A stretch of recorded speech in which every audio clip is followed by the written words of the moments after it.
Le 10 mai, le prince Charles a remplacé Élisabeth II, affaiblie.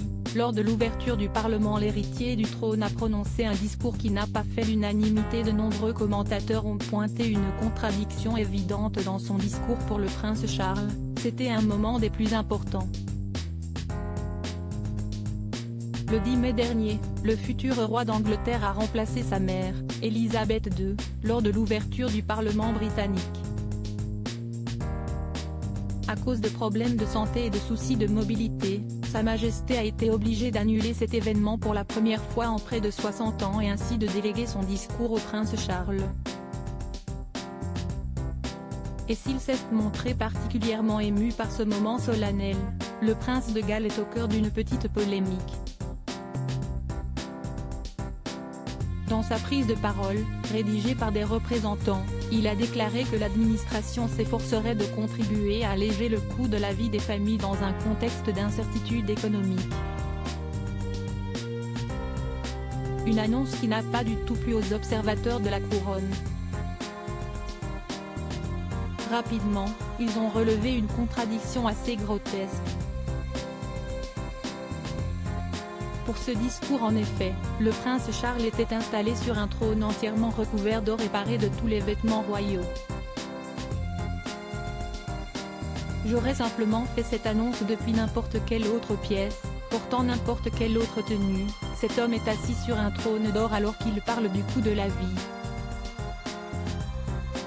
Si et si outrageusement au-delà de la parodie, la prochaine fois que Biden prononcera un discours sur la réduction du coût de la vie, je veux qu'il sorte d'un diorama de peinture Klimt et grandeur nature enveloppé dans une robe dorée parsemée de rubis et d'émeraudes. Je ne comprendrai jamais comment au XXIe siècle nous avons encore des rois et des reines. La royauté vit dans l'abondance de richesses qui lui est fournie par les contribuables de la classe ouvrière, et ils expliquent à la télévision sur un trône d'or pour dire comment ils aideront les pauvres, peut-on notamment lire sur Twitter. Élisabeth II, après son absence remarquée, elle réapparaît face au Parlement. Le prince Charles a détaillé l'éventail des principaux projets de loi du gouvernement pour la session parlementaire qui s'ouvre. Pouvoir d'achat, Irlande du Nord, de nombreux sujets ont été passés en revue, tout comme la défense de la démocratie dans le monde, particulièrement en Ukraine.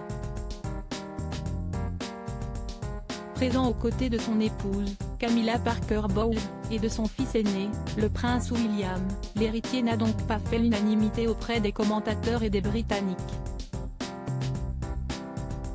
Il faut dire que beaucoup étaient déçus et inquiets par l'absence de Sa Majesté. Depuis le début de son règne, Élisabeth II n'a raté ce discours important que 2 fois, en 1959 et 1963, lorsqu'elle était enceinte de ses fils Andrew et Edward. Quelques jours plus tard, elle est apparue radieuse et fringante à un autre événement. Des images rassurantes.